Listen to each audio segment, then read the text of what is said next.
coming back to the presentation. Now we know that where do we need to hack. So let's understand the process. So how actually do we need to hack? It's simple four-step process, or I would say five-step process.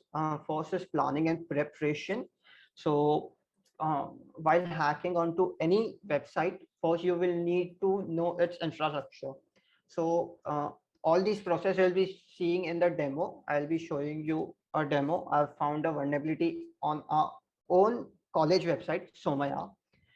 So I'll be showing you the demo, and then together we'll be reporting it to our organization so that this vulnerability gets fixed as soon as possible. All right, so first is planning and preparation. Over here, you need to identify the scope, your target uses what all applications or what all systems. So for example, Somaya has many websites, so I'll be identifying those websites.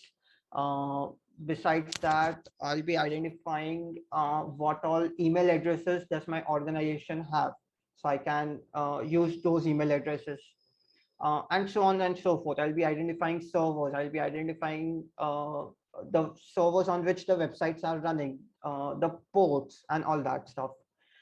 Next is scanning and assessment. Scanning and assessment here basically means that you'll be identifying which, for example, I have identified a server, a web server. So I'll be identifying the version of that web server. So is that version vulnerable to some vulnerability or not? So these all things come into scanning and assessment. After that is exploitation and data exfiltration. So this basically means you need to exploit that server, exploit to a limit that you can send a screenshot as your proof of concept. uh, you do not have to do anything more than that. And the fourth step, the final step, is reporting, cleanup, and destruction. So what you need to destruct is that whatever you have done with that website, you need to clean it. You need to ethically report your finding to that organization. So this is the fourth step. So this is the four-step process of uh, vulnerability assessment and penetration testing, or while hacking onto any bug bounty program. All right, so now let's understand how bug bounties are useful. So as an individual, you will be rewarded with swags, monetary benefits, Hall of Fames, as I've shown you. Uh, this one thing is something good, which is internship and jobs.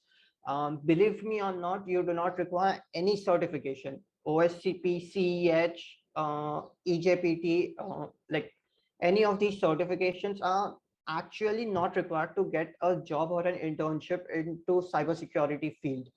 These certifications only prove that you are certified. What actually matters is your skills.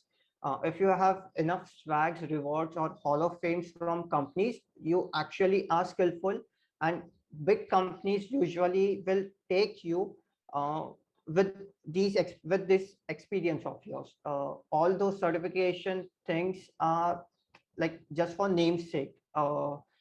It's not that useful. How bug bounties are useful for organizations? Number one, since we will be reporting them security issues, they will be fixing those issues. Uh, they will be creating better software. This decreases cost. Now, how does this decreases cost? Uh, if you are an organization, think like this, that you have created a product, you have published it on Google Play Store or App Store, or your website is deployed somewhere, and the the you created a bug bounty program of it.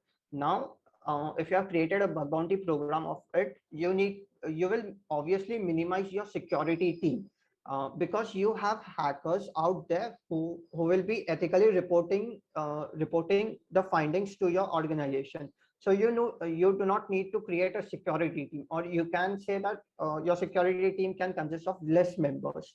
So this also again depends on organization whether they want less members, but this bug bounty program always decreases the cost of organizations. Besides that, there will be less cyber attacks, and your infrastructure will be updated to the latest and new technologies.